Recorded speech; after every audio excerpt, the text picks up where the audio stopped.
Mari angkat tangan kita sama-sama di hadapan Tuhan yang baik. Kami mengucap syukur 11 bulan Tuhan jalan sama kami.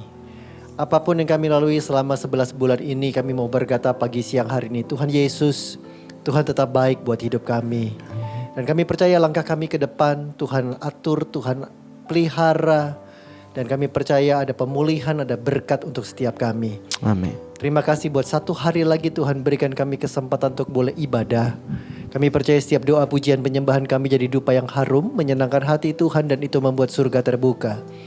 Sekarang izinkan kami duduk diam di kaki-Mu mendengarkan sebagian dari pesan-Mu. Urapi hamba-Mu, urapi kami semua. Roh Kudus, ini ibadah-Mu, ambil alih seutuhnya. Di dalam nama Tuhan Yesus kami berdoa. Setiap kita yang siap mendengarkan firman Tuhan bersama-sama dengan saya katakan. Silakan duduk Bapak Ibu Saudara sekalian, selamat pagi, Shalom. Mari buka dengan saya Daniel pasal yang ke-11 ayat 31 sampai 32. Daniel pasal yang ke-11 ayat 31 sampai 32. Kasih tahu saya lagi ibadah, nanti orderannya nanti menyusul jam 1 dikirim gitu ya. Daniel pasal 11 ayat 31. Daniel pasal 11 ayat 31 berkata demikian. Tentaranya akan muncul, mereka akan menajiskan tempat kudus benteng itu. Untuk apa? Untuk menghapuskan korban sehari-hari dan menegakkan kekejian yang membinasakan. Dan orang-orang yang berlaku fasik terhadap perjanjian akan dibujuknya sampai apa? Murtad. Pak, Bu, Saudara, dikatakan di hari-hari terakhir ini tentaranya akan muncul. Tentara apa? Tentara di sini adalah bukan tentara surga, bukan dari tentara kerajaan Tuhan Yesus. Tapi di sini dikatakan tentaranya akan muncul itu dari tentara dari kerajaan gelap. Di hari-hari terakhir tentara dari kerajaan gelap, kuasa kegelapan lagi kerja dengan ekstra keras. Dan tujuannya apa? Tujuannya dikatakan mereka akan menyerang atau membinasakan tempat kudus. Apa itu tempat kudus? Apakah gereja bangunan ini disebut tempat kudus? Saya yakin dan percaya Alkitab berkata tubuh kita, hati kita, hidup kita dikatakan bait Allah. Jadi apa ini atau siapa yang dimaksud dengan tempat kudus adalah setiap kita. Setiap kita adalah tempat kudus. Dan ayat ini berkata tentaranya akan muncul untuk mau menyerang dari setiap kehidupan kita. Nah, Gembala Sidang kita katakan masuki tahun ini bahkan tahun ke depan peperangan rohani akan semakin kuat. Lewat ayat ini saya mau bicara satu hal yang sederhana. Dikatakan tentara kegelapan akan muncul untuk menyerang kehidupan anak-anak Tuhan yang hidup benar, hidup berlaku kudus di hadapan Tuhan. Caranya dengan apa? Caranya salah satunya ayat ini berkata dengan mereka menghapuskan korban sehari-hari. Menghapuskan korban sehari-hari. Pak, Bu, Saudara, apa sih itu korban sehari-hari? Dalam budaya bangsa Israel, mereka punya yang namanya setiap hari harus mempersembahkan korban sehari-hari dalam bentuk ucapan syukur. Kala itu dalam bentuk bisa binatang atau beberapa hal yang mereka bawa ke bait suci maupun di halaman rumah mereka. Tapi dalam hidup kita, namanya korban sehari-hari adalah bentuk ucapan syukur lewat yang namanya doa, pujian, dan penyembahan. Pak, Bu, Saudara, dikatakan tentara kerajaan gelap di hari-hari terakhir ini berusaha untuk mengambil, untuk menghilangkan, untuk menghapuskan dari korban sehari-hari dari hidup kita. Artinya apa? Artinya setan lagi coba kerja keras supaya kita nggak lagi ada ucapan syukur, nggak ada lagi masuk dalam doa, pujian, dan penyembahan. Pak, Bu, saya mau bilang begini. Kalau buat kerajaan setan itu penting sampai mau diambil dan dihapuskan. Saya yakin dan percaya itu artinya juga penting buat setiap kita. Kalau gereja ini menekankan, Gembala Sidang, Gembala Rayon Saudara menekankan tentang pentingnya pilar dari gereja ini adalah doa, pujian, dan penyembahan. Itu adalah esensi. Artinya ada sesuatu yang penting di situ. Pertanyaannya, kalau itu penting buat Tuhan, penting sebagai pondasi dari gereja ini, bahkan penting buat kerajaan setan, Penting buat si setan sampai dia mau mengambil itu. Kalau ada sesuatu yang mau diambil artinya itu penting dan berharga. Pertanyaannya, pentingkah itu buat Bapak, Ibu, Saudara, dan saya? Apa maksudnya penting? Satu kali di bulan September di area Texas, di San Antonio, Texas, itu awal bulan September. Jadi masih masuk musim summer, musim panas. Suhu berkisar bisa 36 sampai 39, siang hari bisa jauh lebih panas. Satu kali ada seorang ibu dengan bayi yang usia 10 bulan.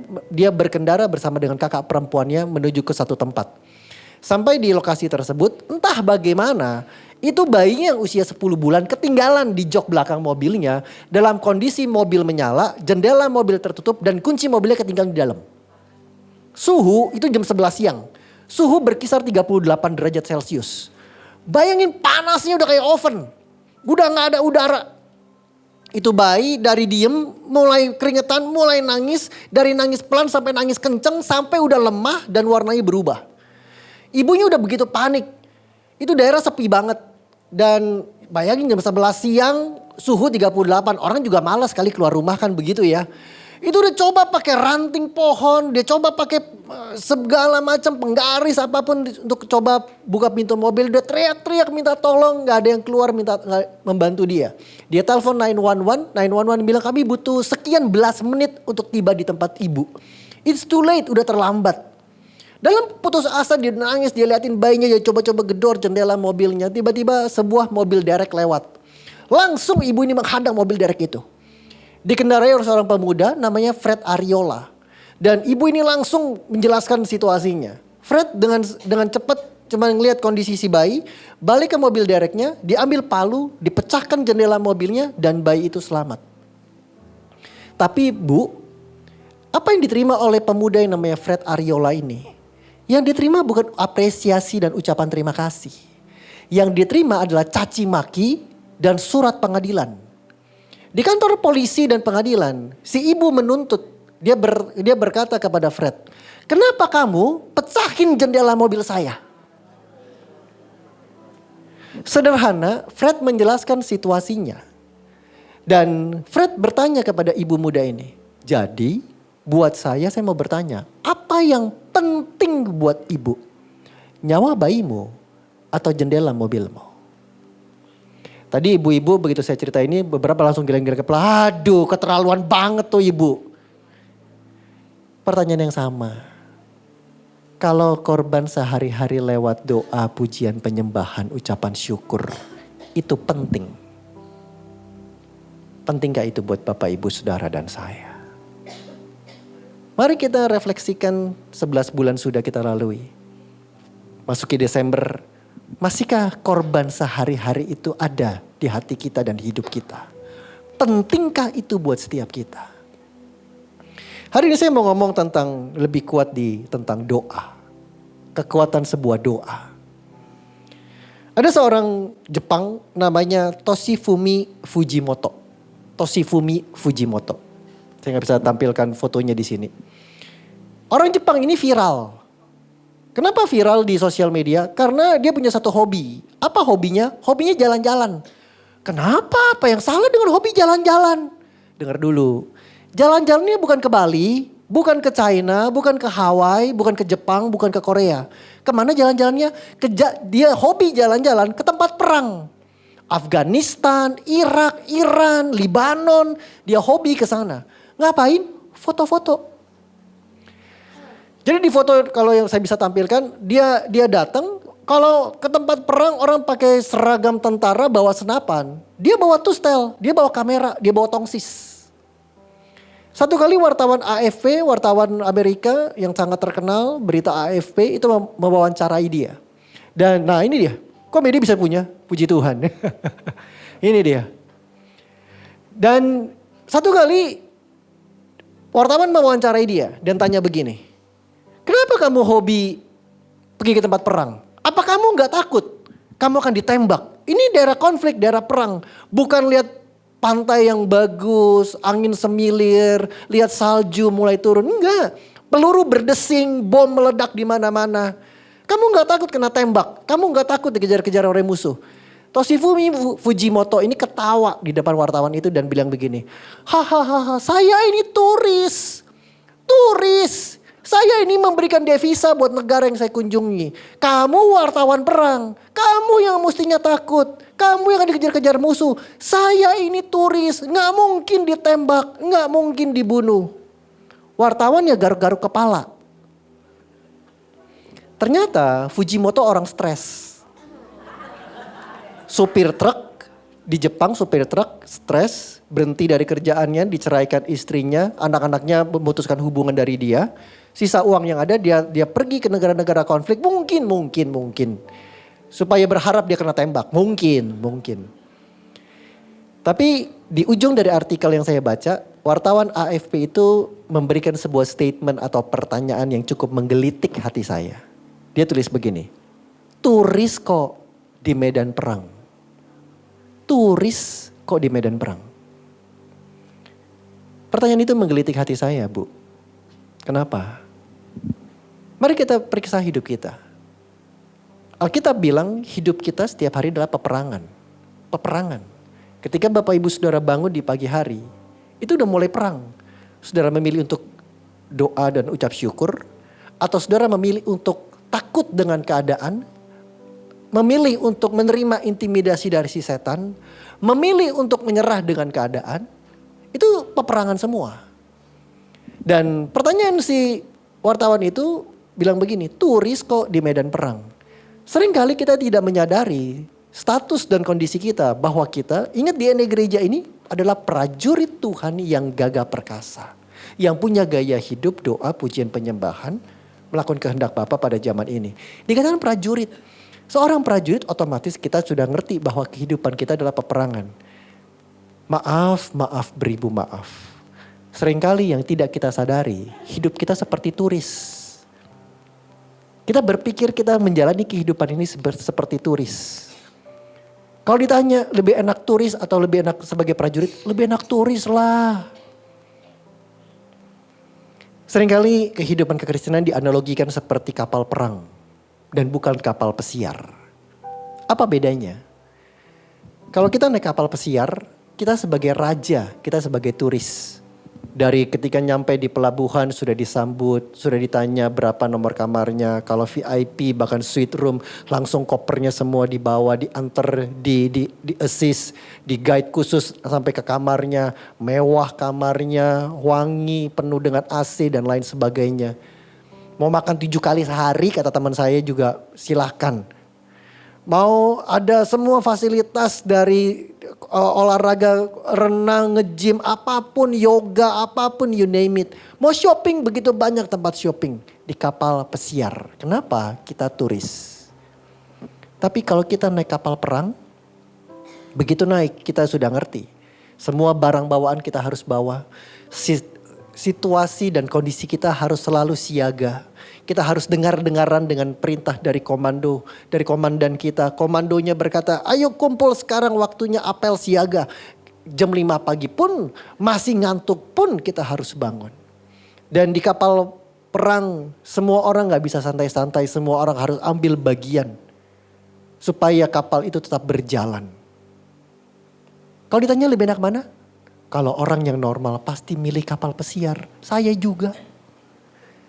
Tapi masalahnya kita dikatakan kita dipilih, dipanggil sebagai prajurit Kristus. Seorang hamba Tuhan namanya D.L. Moody, dia berkata, ketika aku menerima Yesus Kristus sebagai Tuhan dan Juru Selamat, saya menyadari bahwa saya dipanggil sebagai seorang prajurit Kristus. Alkitab bilang begini, ikutlah menderita sebagai prajurit yang baik. Alkitab berkali-kali berkata, seorang prajurit tidak memusingkan kehidupannya karena dia tahu komandannya mengatur seluruh kehidupannya. Pertanyaannya Bu, bagaimana dengan setiap kehidupan kita? Apakah kita sadar bahwa hidup kita adalah sebagai seorang prajurit, bahwa kehidupan kita ada di medan peperangan? Dan yang paling penting bahwa kehidupan kita, korban sehari-hari itu adalah doa. Doa buat saya seperti engine room. Kalau tadi digambarkan kehidupan kita ada di atas kapal perang. Doa adalah ruang mesinnya. Ruang yang paling penting. Bagian yang paling esensi dan paling penting, paling vital. 10 Februari tahun 2013 ada sebuah kapal namanya Carnival Triumph. Itu berlayar di Teluk Meksiko membawa 4.300 para turis, 4.300. Dan apa yang terjadi? Baru berlayar 2 hari, tiba-tiba ruang mesinnya itu meledak. Kebakar dan meledak. Dan sayangnya mereka tidak punya genset. Jadi apa yang terjadi? Kapal itu terkatung-katung karena ruang mesinnya meledak. Akibat dari ruang mesin yang meledak, tentunya mesin kapal gak bisa jalan. Dan tentu kapal tidak bisa melaju. Ternyata masalahnya gak berhenti di sana. Karena ruang mesin meledak, otomatis AC juga mati. Gak berhenti sampai di sana, semua air, mesin sanyo apapun itu gak nyala. Tidak berhenti sampai di sana, semua kompor yang menggunakan alat memasak yang menggunakan tenaga listrik itu gak nyala. Akibatnya apa? Hari pertama orang masih diam, masih mau di kamar buka jendela. Hari kedua, hari ketiga udah gak ada yang mau di kamar. Kenapa? Pengap dan panas banget. Toilet gak bisa digunain. Gak berhenti sampai di sana. Karena orang terus paksa toilet, terus nge-flush, terus pencet. Akibat dan itu gak ada pembuangan, gak ada tenaga listrik. Salah satu pipa utama untuk pembuangan itu pecah. Dan itu daerah koridor kamar-kamar semua maaf dilumuri oleh air urin dan air tinja. Kapal pesiar yang tadi harusnya pesiar menikmati keindahan Teluk Meksiko itu berubah menjadi bencana. Dalam 3 hari ada kapal lain yang menjemput dan membawa 4.200 orang ini kembali. Dan itu semua dimulai dari mana? Ruang mesin yang meledak. Bu, mungkin kalau kita gak berdoa, gak langsung ada yang berbahaya dalam hidup kita. Tapi saya mau bilang begini, pelan tapi pasti akan ada kerusakan dalam kehidupan kita. Kenapa? Ada sesuatu yang diambil dan itu penting. Dan itu bisa menyebabkan begitu banyak masalah dalam kehidupan kita. Pagi siang hari ini, mari periksa hati dan hidup kita. Izinkan Tuhan kasih tahu apa yang salah. Apa yang hilang. Apa yang mungkin kita tidak sadari. Kita berpikir, gak doa seminggu gak apa-apa. Gak saat teduh sebulan gak apa-apa. Tapi saya mau bilang seperti tadi. Doa, ucapan syukur saat teduh dengan Tuhan itu seperti ruang mesin. Ketika itu tidak berfungsi, maka akan ada banyak hal dalam hidup ini yang tidak berjalan sebagaimana harusnya.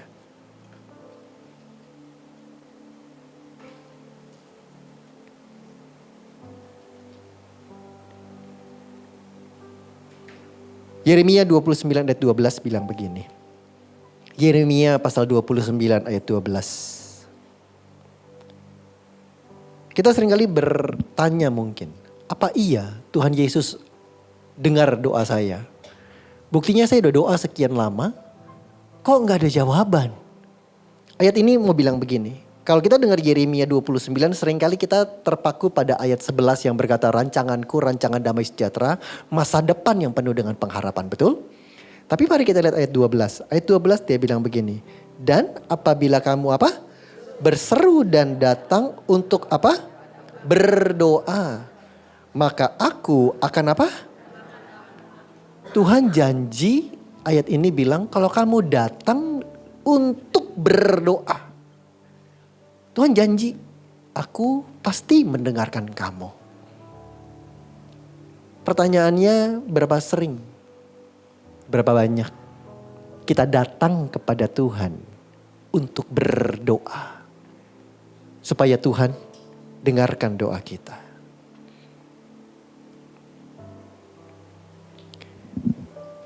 Seringkali situasi Tuhan buat demikian rupa Pak, Bu, Saudara. Agar kita dipaksa supaya bisa masuk dalam doa.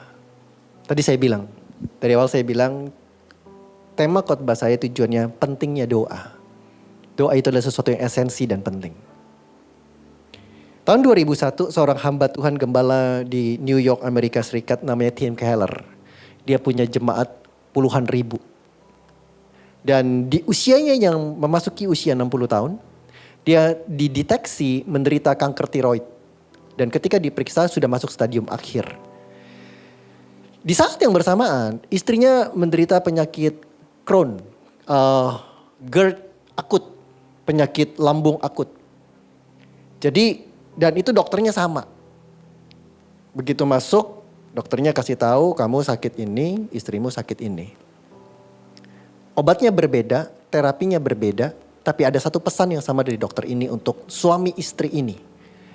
Dokternya bilang begini, ini obat, kamu harus minum tiap pagi dan sore. Setiap hari jangan lupa minum ini obat pagi dan sore. Sekali kamu lupa minum obat ini akan sangat berbahaya untuk kesehatan kamu. Itu aja pesan saya katanya.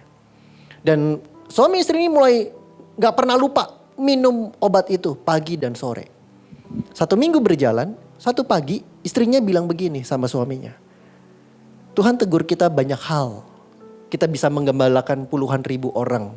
Tapi Tuhan tegur saya dan pagi ini Tuhan suruh saya ngomong sama kamu. Sebagai suami dan pemimpin. Tuhan tegur kita dalam hal doa. Dan istrinya bilang gini. Tadi pagi ketika saya saat teduh, Roh Kudus bilang gini. Kamu gak pernah lupa minum obat kamu pagi dan sore. Kenapa? Karena kamu tahu itu penting. Sekali itu gak diminum, itu bahaya buat kesehatan kamu. Apakah kamu menganggap doa itu sama pentingnya seperti kamu minum obat ini? Sekali kamu gak berdoa, itu akan berbahaya untuk jalan di depanmu. Pertanyaan yang sama untuk kita semua. Kalau ibu-ibu di sini rajin minum vitamin A, B, C, D, kolagen, apapun itu supaya tetap glowing. Dari leher ke atas glowing, dari leher ke bawah tetap pakai fresh care. Tapi saya mau bilang begini, kalau ibu-ibu semua tetap gak pernah lupa minum vitamin dan obatnya. Yang maaf di sini yang punya darah tinggi, kolesterol, diabetes, pasti juga akan gak pernah lupa minum obat itu. Pertanyaan yang sama. Apakah kalau ibu-ibu menganggap doa itu penting, bisakah kita tidak melupakan itu sekali dalam kehidupan kita? Pentingnya berdoa. Ayat yang terakhir, Amsal 3 ayat 5 dan 6. Amsal 3 ayat 5 dan 6. Amsal 3 dikatakan begini. Percayalah kepada Tuhan dengan segenap hatimu. Dan janganlah bersandar pada pengertianmu sendiri. Akuilah dia dalam segala lakuku. Maka Tuhan akan meluruskan jalanmu. 2 ayat yang terakhir. Matius 7 ayat 7 sampai 11. Matius 7 ayat 7 sampai 11 dikatakan demikian. Mintalah maka akan diberikan kepadamu. Carilah maka kamu akan mendapat. Ketuklah maka pintu akan dibukakan. Karena apa? Setiap orang yang meminta, setiap orang yang mencari apa? Dan setiap orang yang mengetuk apa? Stop sampai di sana. Ada satu statement dari seorang nabi Tuhan, dia bilang begini. Masuki tahun 2025, playtime is over and pray time. Now is the pray time. Playtime is over. Now it's time to pray. Ini waktunya kita untuk berdoa. Playtime, waktunya main-main. Kalau kita ibadah mohon maaf. Main-main dengan ibadah, main-main dengan kerohanian kita sama Tuhan Yesus. Playtime is over. Now, it's pray time. Saya tutup kesaksian ini. Kita nyanyi dulu yuk, kasih saya G. Yang membelah laut, yang teduhkan badai, yang mustahil pun terjadi. Karena kuasa-Mu yang pegang hidupku, yang buka jalan bagiku. Kau pembuat mujizat sejati. Come on, yang membelah, yang teduhkan badai, yang mustahil pun karena kuasa-Mu, yang buka jalan bagiku. Kau pembuat mujizat sejati. Saya tutup dengan satu kesaksian betapa kuatnya sebuah doa. Tadi ayat terakhir, saya tutup dengan ayat Matius 7. Tuhan Yesus bilang, setiap orang yang mencari, meminta dan mengetok akan mendapatkan, menemukan dan pintu dibukakan. Para mami, para oma, Ci, saya mau bilang gini. Kalau engkau punya anak kebutuhan khusus, atau engkau punya saudara yang anaknya kebutuhan khusus, atau engkau punya teman yang anaknya kebutuhan khusus, izin. Jangan pernah bilang, jangan pernah nunjuk dan meremehkan atau merendahkan anak-anak dengan kebutuhan khusus. Lu kenal gak sama si Koko yang ini? Yang mana itu tuh? Yang mana itu? Yang anaknya otis tuh. Itu loh, izin ibu, izin tadi cerita anaknya. Itu yang kalau ngomong belepotan, ngomongnya gagap. Bu, oma, anak yang punya kebutuhan khusus pun Tuhan kasih karunia khusus. Satu kali teman saya cerita, ada satu anak kebutuhan khusus, izin saya sebut dia kebutuhannya autis. Anaknya autis. Tapi anak yang autis ini Tuhan kasih sebuah karunia. Karunia hikmat, karunia kenabian. Kalau hadirat Tuhan lagi turun kuat, lagi ibadah, lagi persekutuan, tiba-tiba karunia marifat dia bisa turun. Dia ketemu saya misalkan gitu. Dia bisa panggil nama saya Pastor Yusuf, Ko Yusuf. Dia bisa sebutin, masa lalu kamu kayak begini. Kamu punya panggilan begini. Kamu lagi ngadepin begini. Semuanya tepat. Tajamnya luar biasa. Autis. Sisi lain. Ada sepasang suami istri punya anak kebutuhan khusus yang lain. Namanya cerebral palsy, CP. Leher ke bawah tidak berfungsi sama sekali. Cuma dari leher ke atas. Bicara pun terbatas dan kadang sulit dia mengerti oleh bahasa manusia.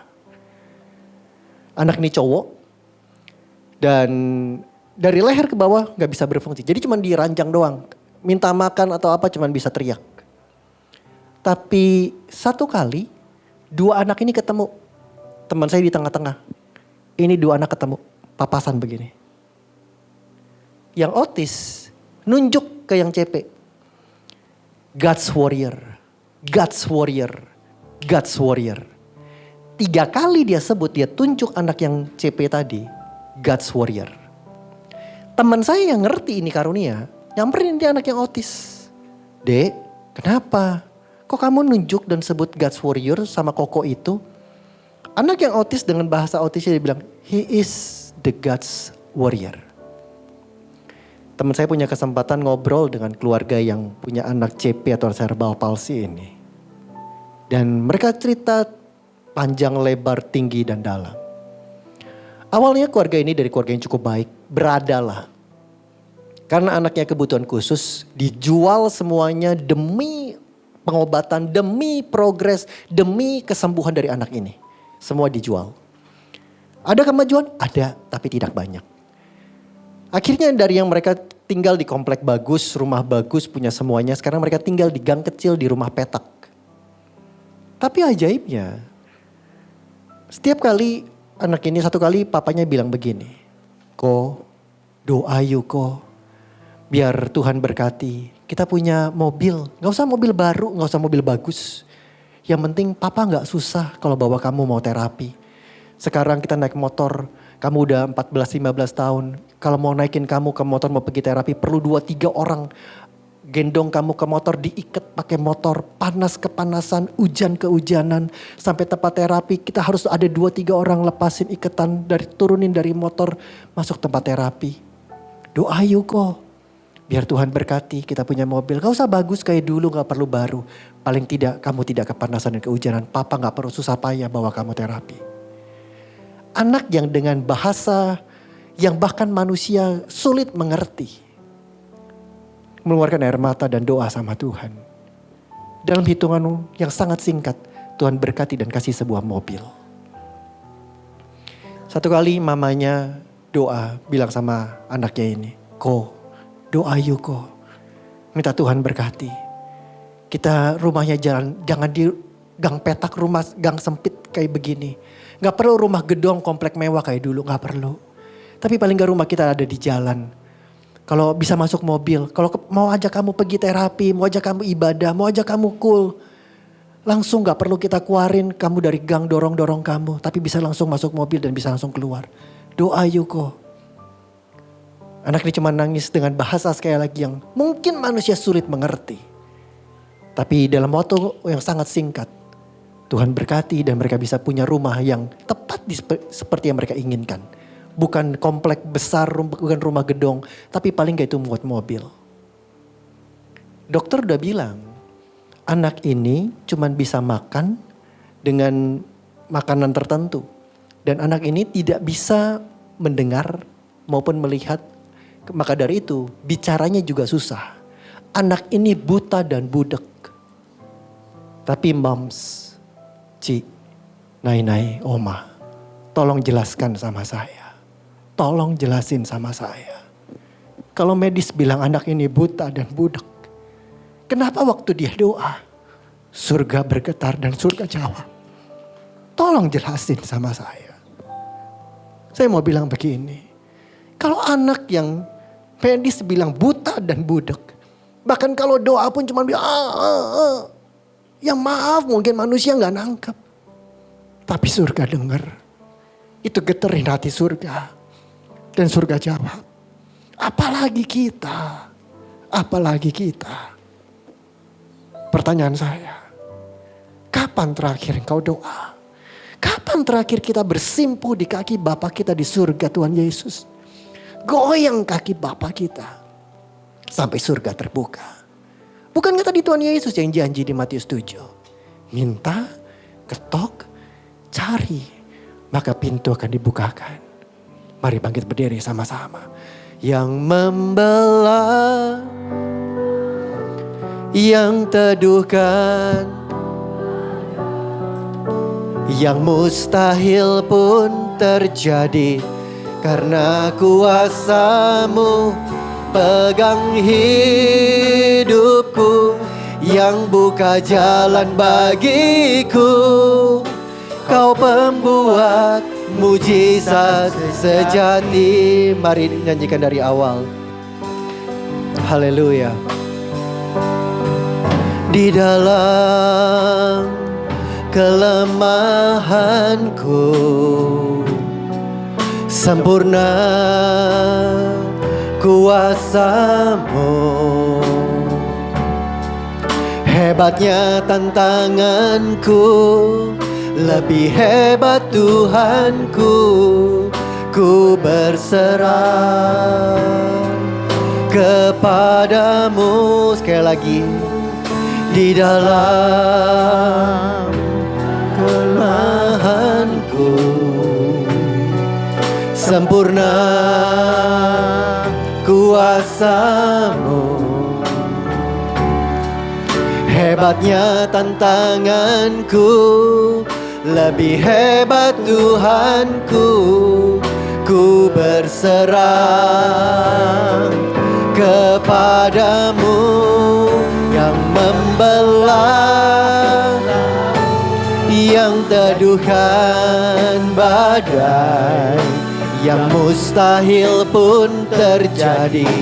Karena kuasa-Mu yang pegang hidupku, yang buka jalan bagiku.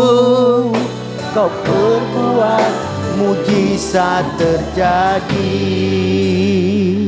Satu kali jemaat saya waktu saya khotbah ini di tempat saya beberapa bulan lalu dan saya nyanyikan pujian ini.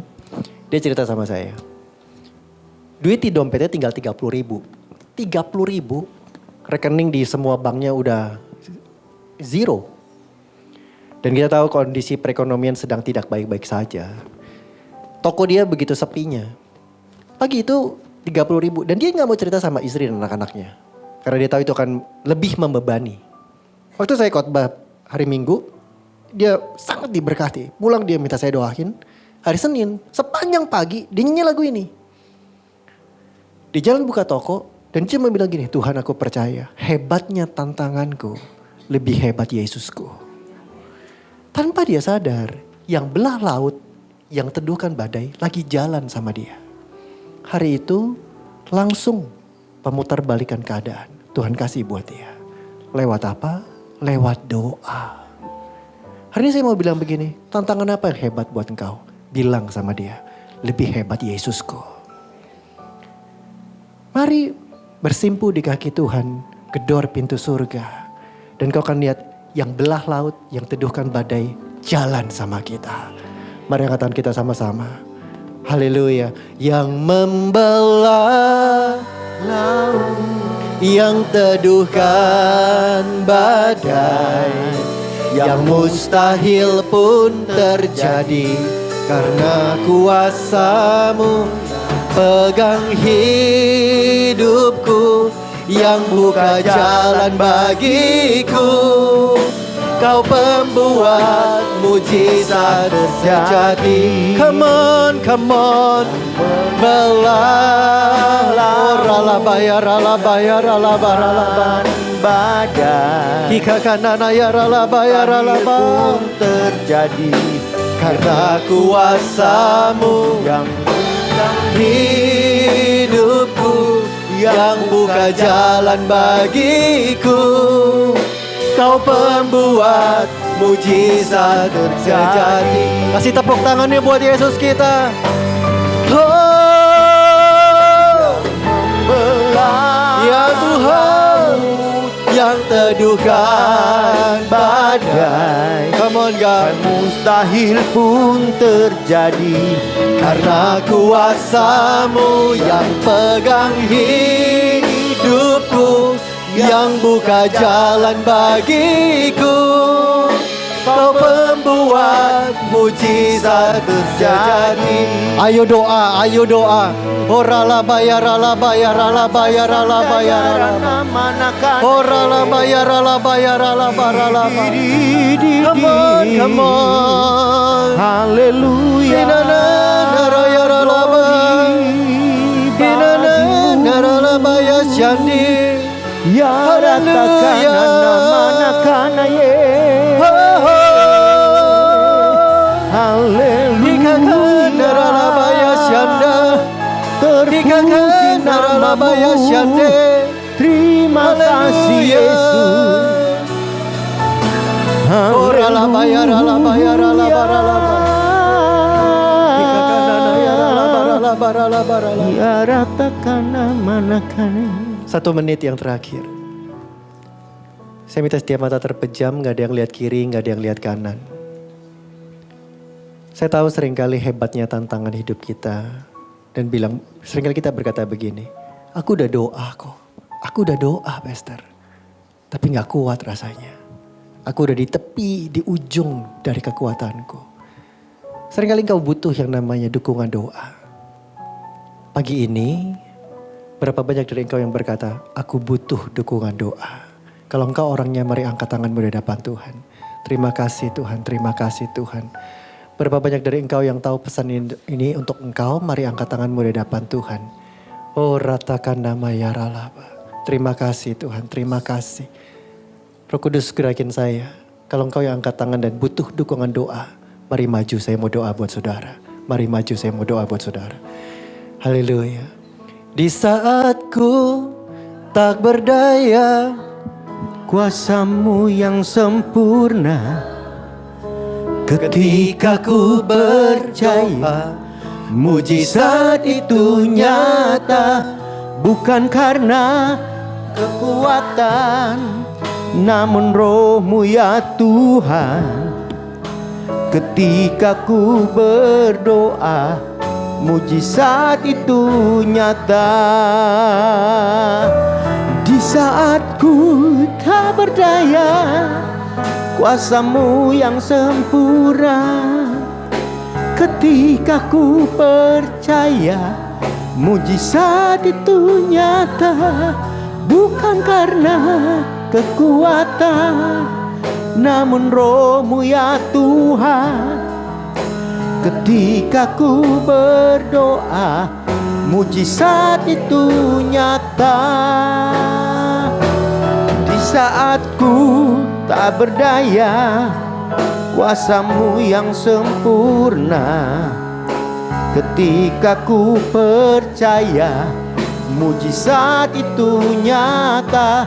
Bukan karena kekuatan, namun Roh-Mu ya Tuhan, ketika ku berdoa, mujizat itu nyata.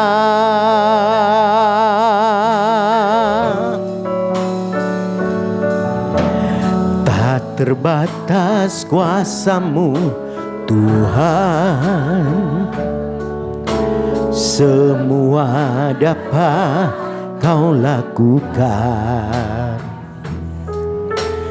Apa yang kelihatan mustahil bagiku, itu sangat mungkin bagimu. Tak terbatas kuasa-Mu Tuhan, tak terbatas kuasa-Mu Tuhan, semua dapat Kau lakukan. Apa yang kelihatan mustahil bagiku, itu sangat mungkin bagimu. Di saat ku tak berdaya, kuasa-Mu yang sempurna, ketika ku percaya, mujizat itu nyata. Bukan karena kekuatan, namun Roh-Mu ya Tuhan, ketika ku berdoa, mujizat itu nyata.